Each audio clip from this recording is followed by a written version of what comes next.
Welcome to a world where desire crossed stone walls, social ranks, and even church law. When we imagine the Middle Ages, roughly from the 5th to the 15th century, we often picture rigid hierarchies, kings and queens at the top, peasants at the bottom, and everyone knowing their place. But when it came to intimacy, things were far more complicated. Behind castle doors and village hedges, relationships formed that ignored class boundaries, sometimes secretly, sometimes brazenly, and sometimes with shocking consequences. Noblemen took peasant lovers, servants shared beds with their masters, and the church tried, often unsuccessfully, to regulate it all. Medieval court records reveal scandals, forced marriages, and forbidden affairs, while literature hints at desires people weren't supposed to have. So what actually happened when power, poverty, and passion collided? In this video, we'll explore how intimate relationships operated across social classes in the Middle Ages and what those hidden relationships tell us about medieval life itself.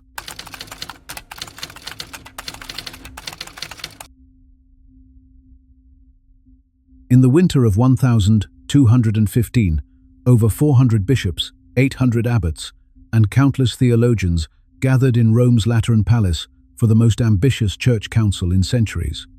Pope Innocent III, at the height of papal power, had summoned them to reform Christendom. Among the 70 canons they produced, one would reshape the intimate lives of Europeans for generations.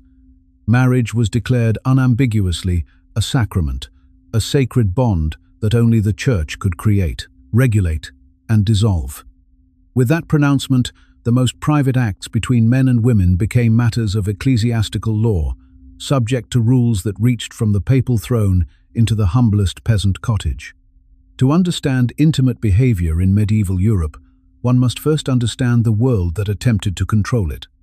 Medieval society organized itself into a rigid hierarchy that contemporaries often described using the image of a body. The head was the monarch and high nobility, whose bloodlines carried political power across generations. The hands were the clergy, theoretically devoted to prayer and the care of souls rather than earthly pleasures. The feet were the peasants, laborers, and artisans whose work sustained everyone above them. And at the margins, barely acknowledged yet essential, existed those whom respectable society refused to fully include. Women engaged in the commercial intimacy trade, lepers, Jews, itinerant performers, and beggars. Each group experienced intimacy under different rules and faced vastly different consequences when those rules were broken. The Catholic Church claimed supreme authority over all matters of personal conduct, and its teachings created the framework within which everyone operated. Drawing on scripture, Roman law, and the writings of church fathers, medieval theologians constructed an elaborate system of permitted and forbidden acts. Augustine of Hippo, whose own youth had included a 15-year relationship with a concubine and a son born outside marriage, became paradoxically the architect of Christian moral restraint. After his conversion, Augustine concluded that physical desire was humanity's inheritance from original sin. Before Adam and Eve ate the forbidden fruit, he taught, they could have reproduced without passion, their bodies responding to will rather than appetite. After the fall, desire became rebellious, rising unbidden, shamefully beyond rational control. Every unwanted arousal testified to humanity's corruption. From this foundation arose the doctrine that physical relations were permissible only within marriage and only for procreation. Pleasure itself was suspect. The penitential manuals that guided confessors through their work catalogued forbidden practices with startling specificity. Intimate acts involving the mouth, non-traditional physical relations, homosexual acts, masturbation, coitus interruptus, and even certain positions were classified as sins against nature. The missionary position was preferred because it was considered most conducive to conception and least likely to inspire excessive enjoyment. Some theologians even questioned whether couples could legitimately be physically intimate during pregnancy or after menopause, since conception was impossible at these times. Bishop Burchard of Worms, writing around 1010, calculated that a truly pious couple, observing all prohibitions, no marital relations on Sundays, feast days, during Lent, during Advent, during menstruation could legitimately unite only a few days each month. Marriage, elevated to sacramental status, became the only legitimate framework for intimate expression. Before 1215, marriage had been a somewhat informal affair, often contracted through simple exchange of promises between partners. The Fourth Lateran Council changed this, requiring public announcement of marriages through banns read in church on 3 successive Sundays, giving anyone with knowledge of impediments the opportunity to object. Clandestine marriages, while still technically valid if properly consented to, became increasingly problematic. The Church inserted itself as gatekeeper, determining who could marry whom and under what circumstances. Beyond the marital bed, the Church condemned a catalogue of transgressions with varying degrees of severity. Fornication relations between unmarried persons ranked among the lesser sins, but still required confession and penance. Adultery violated the sacrament itself and carried far greater spiritual weight. The practice of commercial intimacy occupied a paradoxical position. Officially condemned as gravely sinful, it was simultaneously tolerated as a necessary evil. Thomas Aquinas, the greatest theologian of the 13th century, compared the commercial intimacy trade to a drain in a palace. Remove it, and filth would spread everywhere. Better to contain the inevitable than to pretend it could be eliminated. The Church's authority over intimate conduct operated through an elaborate legal system known as canon law, which developed in parallel to the secular courts of kings and lords. Gratian's Decretum, compiled around 1140, gathered centuries of church pronouncements into a coherent framework that became the foundation for ecclesiastical jurisprudence.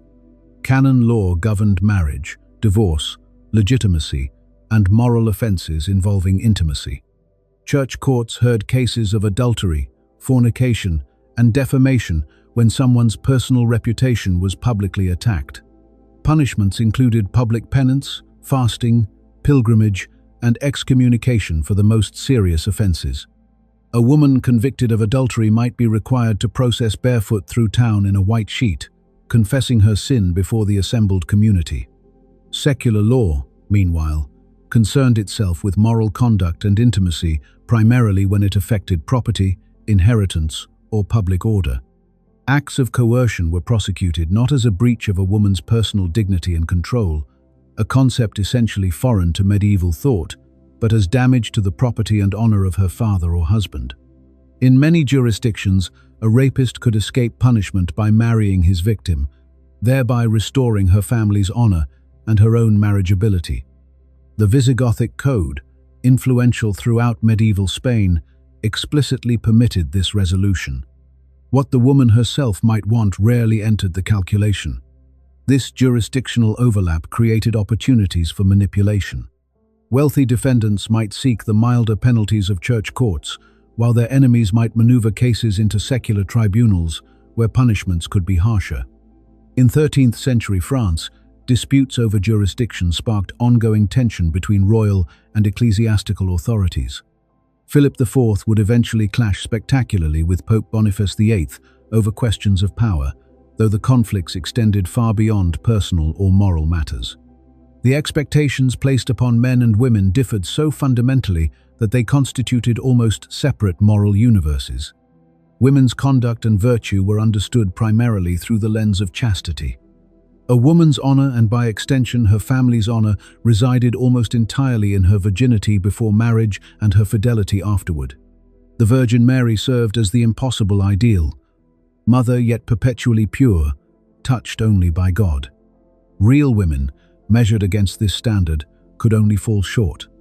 Theologians reinforced these expectations with theories about female nature inherited from Aristotle and Galen. Women were colder and moister than men, their bodies imperfect versions of the male form. This supposed physiological inferiority made women more susceptible to carnal temptation. Eve had succumbed to the serpent in Eden. Her daughters inherited this weakness. Women therefore required male supervision, fathers, husbands, confessors, to control their dangerous appetites. When Thomas Aquinas described women as defective and misbegotten, he was summarizing centuries of received wisdom, not offering a controversial opinion. Men's behavior and desires operated under entirely different assumptions. Theologians acknowledged that men experienced powerful urges, but rather than condemning male nature as inherently weak, they treated these drives as natural forces requiring appropriate outlets. A young nobleman was expected to have adventures before settling into marriage. His encounters with servant girls, peasant women, or relationships with lower status women might concern his confessor, but rarely harmed his reputation among peers. The chivalric romances that circulated among the aristocracy often celebrated romantic or intimate conquest as evidence of masculine virtue. Lancelot's adultery with Queen Guinevere made him a tragic hero, not simply a sinner. This double standard found explicit justification in legal and theological reasoning. A wife's adultery was considered far more serious than a husband's because it threatened the certainty of paternity. A nobleman needed to know that his heir carried his blood. A wife's infidelity introduced catastrophic doubt into lineage calculations.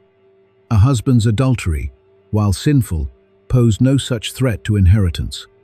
The children he fathered outside marriage were bastards, excluded from succession, their existence an inconvenience rather than a dynastic crisis. Class further complicated these gendered expectations. A noble woman's virginity was a diplomatic asset, negotiated in marriage treaties that could determine the fate of kingdoms. When Catherine of Valois married Henry V of England in 1420, her body sealed the Treaty of Troyes and England's claim to the French throne. Any hint of impropriety could have shattered the alliance. Peasant women, whose marriages carried no political weight, faced less scrutiny from distant authorities but more from immediate neighbors. Village communities enforced their own standards through gossip, shaming rituals, and informal sanctions that could make life unbearable for transgressors. The regulation of marginalized groups revealed the system's underlying logic with particular clarity.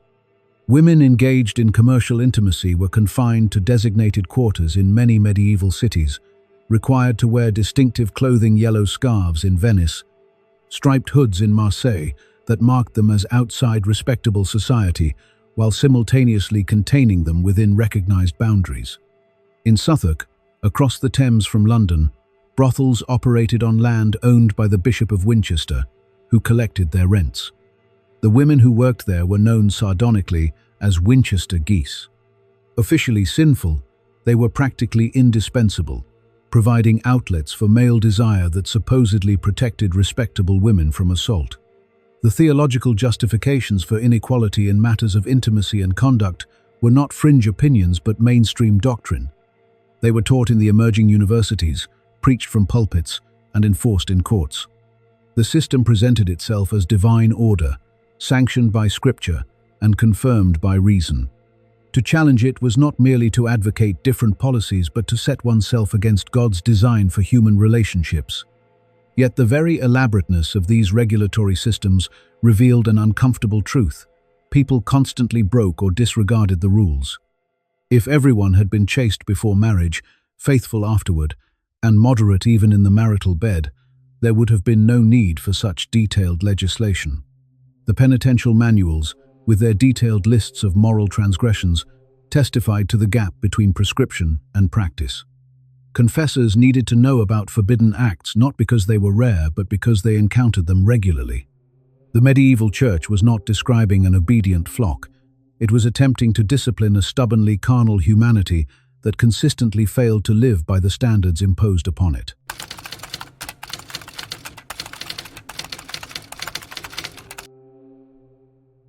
In 1385, a young peasant woman named Agnes stood before the church court in the English village of Walsham, accused of fornication with a local man named John. The court records reveal something surprising. Rather than punishment, Agnes and John were simply ordered to marry within the month. The community had already accepted them as a couple. The court merely formalized what everyone knew. This pragmatic resolution, repeated thousands of times across medieval Europe, reveals a world far messier and more human than the rigid theological rules might suggest. The gap between church doctrine and lived experience yawned widest among the peasantry, who comprised roughly 90% of medieval Europe's population.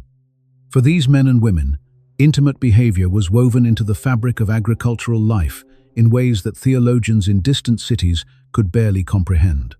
Marriages among peasants were practical arrangements centered on land, labor, and the production of children who would work the fields and care for aging parents.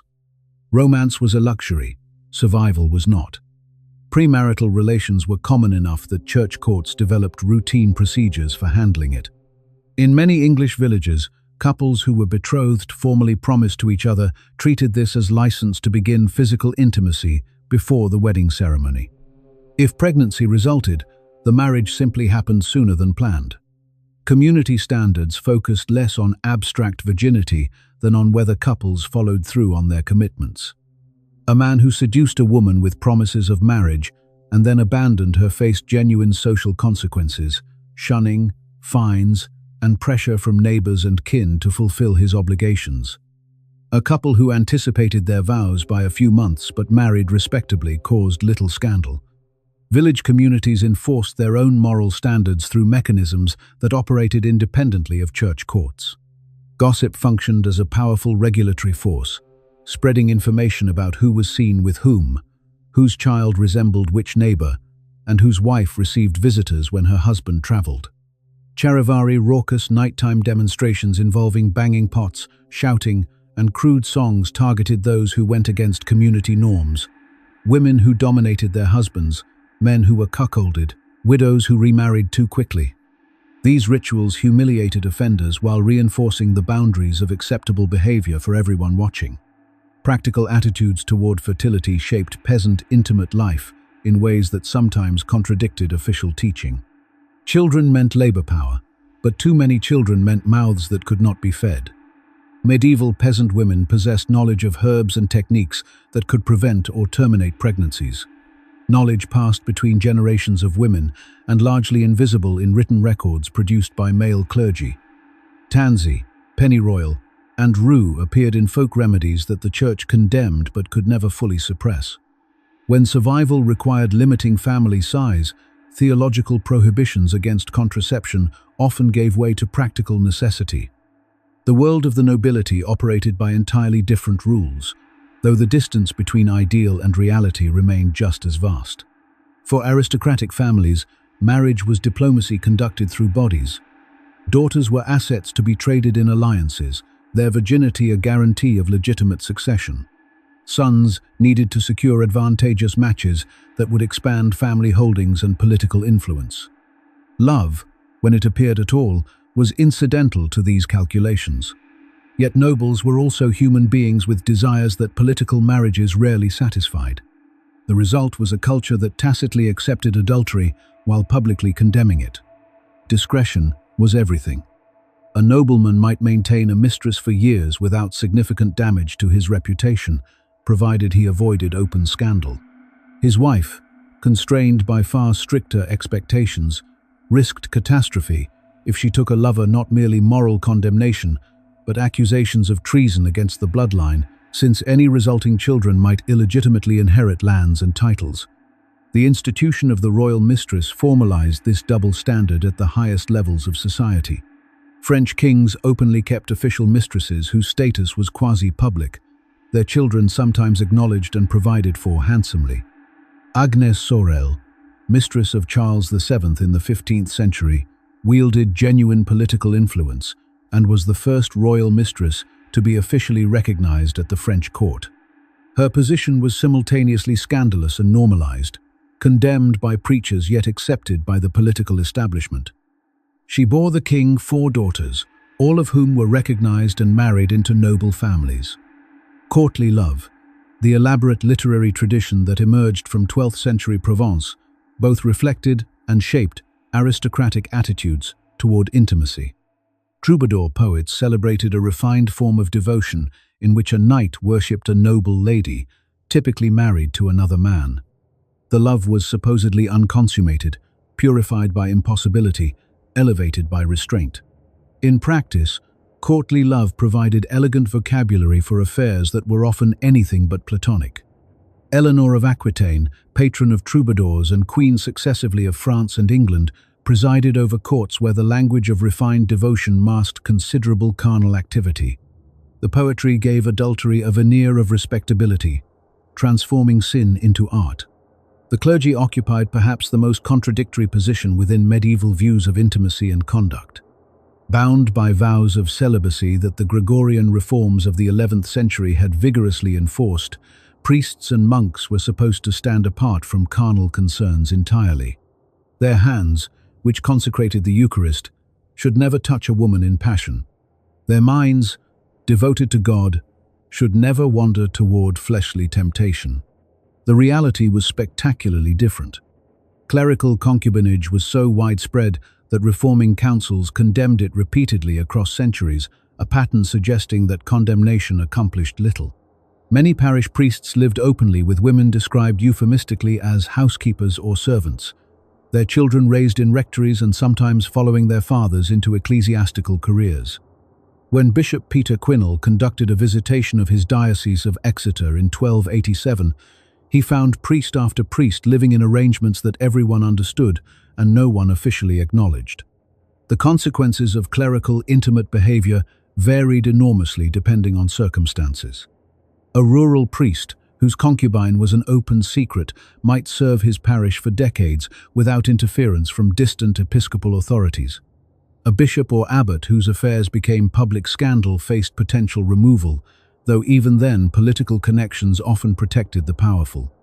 Pope Alexander VI, the notorious Borgia Pope of the late 15th century, fathered at least 7 children and made no serious effort to hide them, elevating his son Cesare to the cardinalate and arranging advantageous marriages for his daughters. At the pinnacle of the institution supposedly devoted to celibacy, moral hypocrisy achieved its most striking expression. The intimate dynamics between social classes revealed the brutality underlying medieval social relations with particular clarity. Peasant women possessed little protection against the advances of their social superiors. A lord who desired a tenant's wife or daughter held enormous power. He controlled the land, the family worked, adjudicated disputes in his own courts, and faced minimal consequences for personal exploitation or abuse. The question of consent becomes almost meaningless in such contexts. When refusal might mean eviction, starvation, or violence against one's family, what did agreement signify? The legend of jus prime noctis, the supposed right of a lord to sleep with any peasant bride on her wedding night, has captivated imaginations for centuries. Historians have found no reliable evidence that such a legal right ever existed systematically. Yet the legend persisted because it captured something emotionally true about medieval power relations.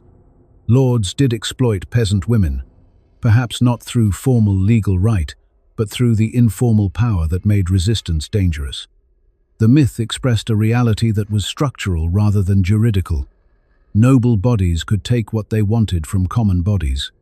The presence of organized intimacy work represented medieval society's most open acknowledgement that official moral standards could not be universally maintained. Cities across Europe established regulated brothels, limiting commercial intimacy to designated areas while placing workers under municipal oversight. In 15th century Florence, the city government opened an official brothel called the Onestà, reasoning that sanctioned heterosexual outlets would reduce sodomy among young men, a sin authorities considered far more dangerous. The logic was purely pragmatic. Male lust was assumed to be ungovernable, requiring channels that minimized social disruption. Women engaged in intimacy work occupied an ambiguous position that combined condemnation with surprising integration. In Suffolk, just across the Thames from London, brothels operated on land owned by the Bishop of Winchester, who collected their rents. The women who worked there became known mockingly as Winchester geese. Church officials who thundered against the commercial intimacy trade from pulpits while quietly benefiting from its existence.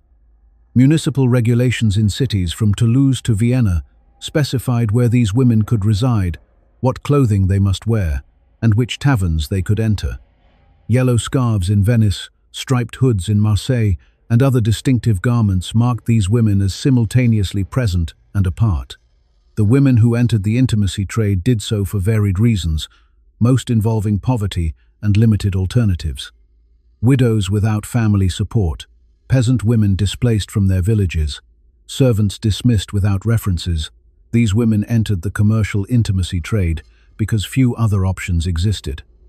Some prospered modestly, many faced disease, violence, and early death. Their position in medieval society embodied the fundamental contradiction at the heart of Christian moral teaching about intimacy.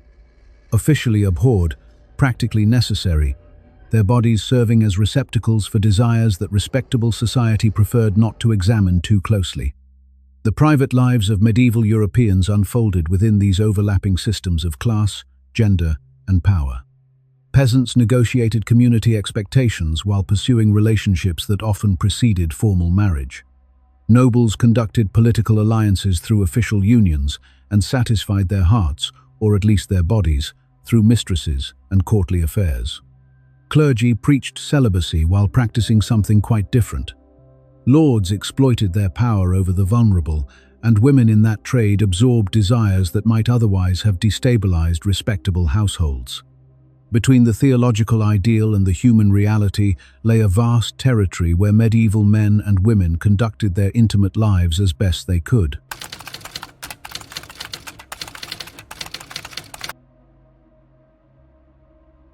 When Margery Kempe of Lynn confessed her sins to a priest in 1393, she carried a burden that had tormented her for years. An extramarital affair, never discovered by her neighbors, had left invisible scars on her conscience. She was fortunate her transgression remained hidden.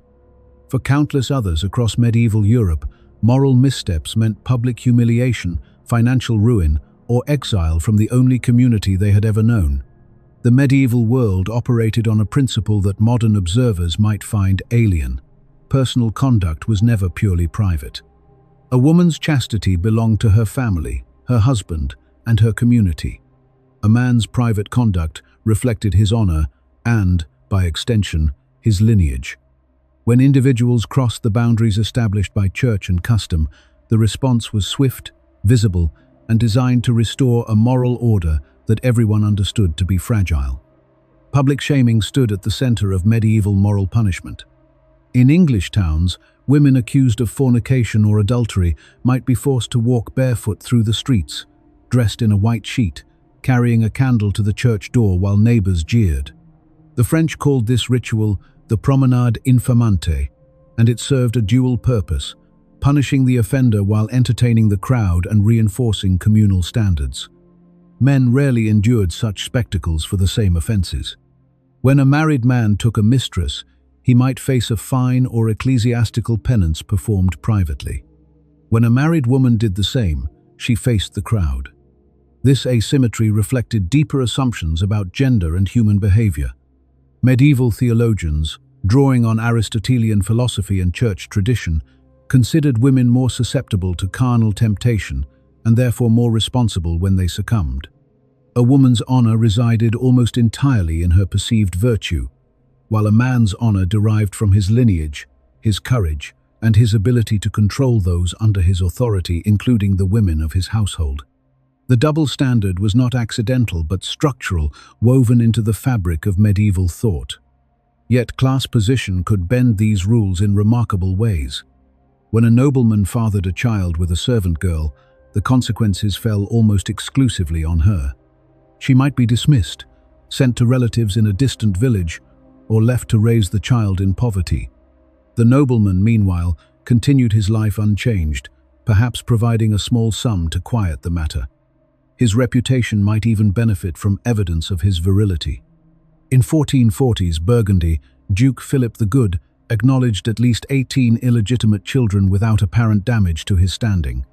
He celebrated them, granted some of them titles, and arranged advantageous marriages for his bastard daughters. Peasant communities took a different approach.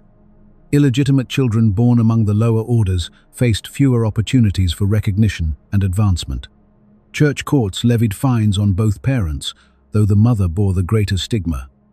A peasant woman who gave birth outside marriage might find herself unmarriageable, a permanent burden on her family. The child, meanwhile, entered the world with limited inheritance rights and a mark of shame that could follow them for life. Parish registers sometimes recorded these children with the notation spurious or filius nullius, a child of no one. Noble bastards occupied a curious middle ground. While they could not inherit titles or lands through legitimate succession, they often received education, military training, and positions at court. William the Conqueror himself was illegitimate, the son of Duke Robert I of Normandy and a tanner's daughter named Herleva. His contemporaries called him William the Bastard, and his enemies used his origins to question his right to rule. Yet he conquered England nonetheless. For men of ability and ambition, bastardy could be overcome. For women, such paths remained largely closed. The machinery of punishment varied across medieval Europe, but certain patterns held constant. Church courts, which claimed jurisdiction over marriage, adultery, and fornication, favored spiritual penalties, public penance, fasting, pilgrimage. Secular authorities imposed fines, imprisonment, and occasionally physical punishment. In some Italian city-states, adultery could be punished by death, though such sentences were rarely carried out against the wealthy. In 14th-century Venice, noble adulterers typically paid fines, while commoners faced corporal punishment for identical offenses. Exile represented perhaps the most severe non-lethal sanction. To be cast out from one's community meant losing access to kin networks, economic opportunities, and spiritual belonging.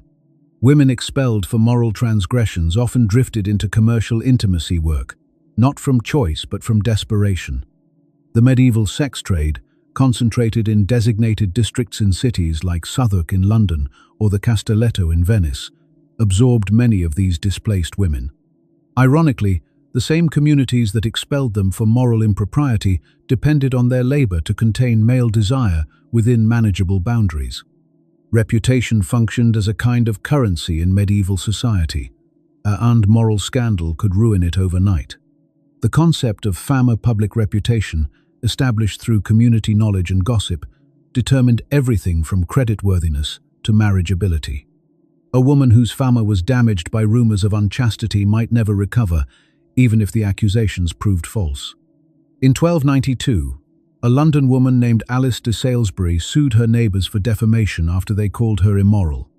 She won, but the fact that such cases filled medieval court records reveals how devastating personal slander could be. Men faced different calculations. A reputation for excessive lechery might raise eyebrows among the clergy, but secular society often treated male personal desires with bemused tolerance. What damaged a man's honor was not his own behavior, but his failure to control the women in his household. A cuckold, a man whose wife had committed adultery, became an object of ridicule throughout Europe. The horns of the cuckold, sometimes literally affixed to the man's head during public mockings, symbolized his failure as a patriarch.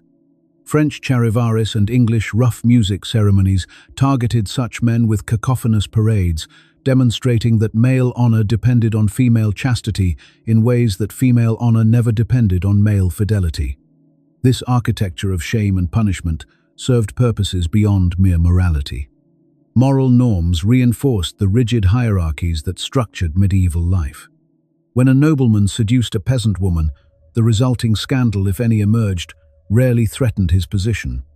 But when a noblewoman took a lover beneath her station, she endangered the purity of bloodlines that determined inheritance, political alliances, and dynastic continuity. Eleanor of Aquitaine's alleged affairs scandalized 12th century Europe, not merely because of the adultery itself, but because of her status as queen, first of France and then of England. Her body belonged to dynasties, not to herself. Peasant women lacked such political significance, but their communities still enforced moral boundaries through informal mechanisms. Village courts, church wardens, and neighborhood gossip networks monitored behavior constantly. A young woman seen too frequently with an unmarried man might find herself summoned before ecclesiastical authorities. In some English villages, designated officials called ale conners or fleshmongers literally policed taverns and alehouses where illicit encounters might occur. Privacy scarcely existed, and everyone understood that neighbors were always watching. The long-term effects of these systems extended beyond individual punishment. Children born outside marriage faced systematic disadvantage. Canon law declared them ineligible for ordination without special dispensation, closing one of the few paths to education and advancement available to the lower classes. Secular law in most regions barred them from inheriting property. In England, the Statute de Natis Ultra Mare of 1351 reinforced the principle that only legitimate children could inherit, a rule that shaped family strategies for centuries. Parents who wished to protect their children had powerful incentives to conform, or at least to maintain the appearance of conformity. By the late medieval period, the systems of moral regulation had become deeply embedded in European culture. Courts kept detailed records of fornication, adultery, and bastardy. Church and state cooperated in policing bodies and bedrooms. The punishments, always harsher for women and for the poor, reminded everyone of their place in a world where pleasure itself was rationed according to rank. What happened in the dark eventually came to light, and when it did, medieval society responded with a precision designed to ensure that transgression never threatened the structures that kept the powerful, secure, and the vulnerable in their place. And so we leave the bedchambers and back alleys of the Middle Ages where lords bent rules, peasants borrowed shadows, and desire slipped through every crack of class. From Eleanor of Aquitaine's scandalous courtly love in the 12th century to Chaucer's wink and nudge pilgrims after the Black Death of 1348, intimacy rarely conformed to the social order it was meant to serve. As Chaucer famously teased, "Experience, though noon octority were in this world, is right wynog for me." Thanks for watching, sleep tight. And remember, even in the Middle Ages, passion never stayed in its lane.